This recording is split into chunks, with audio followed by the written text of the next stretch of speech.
Well, I used to worry and I used to despair because I couldn't find a good job anywhere. Looking here, looking there, looking almost everywhere. No luck, no news. I had a bad case of the unemployment blues. I wrote Unemployment Blues about 2 years ago, but I didn't finish it. It was just at a time when I was really feeling down and I couldn't see no way of getting a job. And I wasn't really prepared to really compromise myself in the way I am just to find a job. I think people should be able to get people on face value. Jaman, me couldn't find a job. Me look everywhere, go a job center. I wasted my bus fare. Me looking at the paper, no job wasn't there. Oh dear, oh dear, oh dear. Well, it was hard to find a job because the jobs were rare, and I was getting into debt. I was well in arrear. The unemployment blues. Hey, yes, I had the unemployment blues. I think conscious lyrics are even more relevant in the 80s than at any time because looking around me, I see people doing anything for money. I see people killing people just for nothing, you could say, or for money or whatever. You see people going around with a lot of gold, do anything to get gold. You see people on streets, and the rich and the poor, the divide between them is getting wider and wider. So I think conscious lyrics, they're even more relevant now than ever. So me take a little walk to me local square, hoping and hoping that a job would appear. The window of the paper shop was usually bare. This time an advertisement for a job was there. Wasn't what I wanted, but I says I don't care. Unemployment was too much to bear. The unemployment blues. Yeah, me did have the unemployment blues. The humor in my lyrics, I found out a long time ago.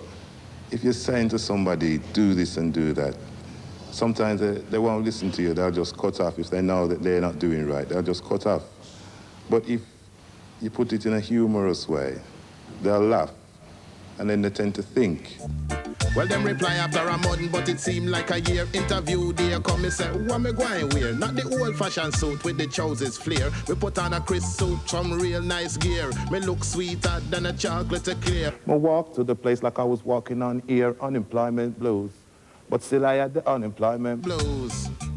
So when me reached the interview, I said, hello dear. When the man saw me, him nearly drop off him chair. The man just a stare and a stare and a stare, thinking to himself, what's he doing here? Me say, cool down man, don't be scared. I'm a man of Jehovah, so have no fear. The unemployment blues. Yeah, me did have the unemployment blues. Now when the man start talk very queer. Him say, oh, right, take a seat over there. Let me see, whatever here. I'm sorry, I can't fit you in anywhere. Me never get a chance to speak, and that never fear. Me get so vexed, made it feel like swear. The unemployment blues. Yes, I had the unemployment blues. Me say you never give me a chance, and that's not fair. From I came in here, there was a bad atmosphere. Rasta man a righteous man, but you're not aware. You're just a racist, your life is heading nowhere. So take yourself, your job, your belly full of beer, and put them all together and stick them up your derriere. Unemployment blues. Yes, I had the unemployment blues. Being a Rasta, that helps me totally because I get all of my inspiration from Jah. And there's sort of conscious within inside of me that stops me from doing certain things I see a lot of people doing. And like all of us get tempted now and again, but it's for us to promote the good over the evil and keep the evil down at all times. So I find being Rasta and having a cultural background, it will always make me chat conscious lyrics.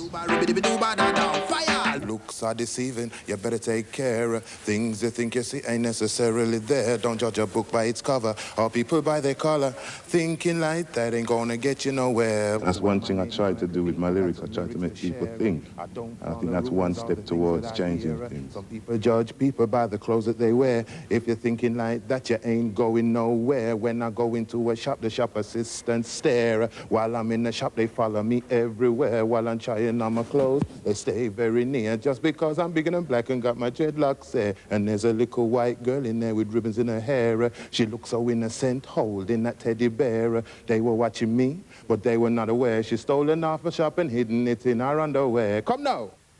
Looks so Deceiving is a tune where a lot of people, they have stereotypes of people.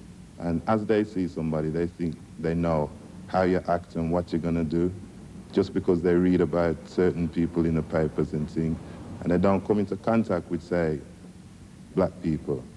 And they only know about black people from what they read or from what the media puts out.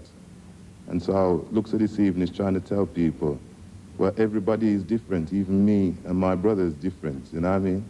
And like you can't just take people by the way they look.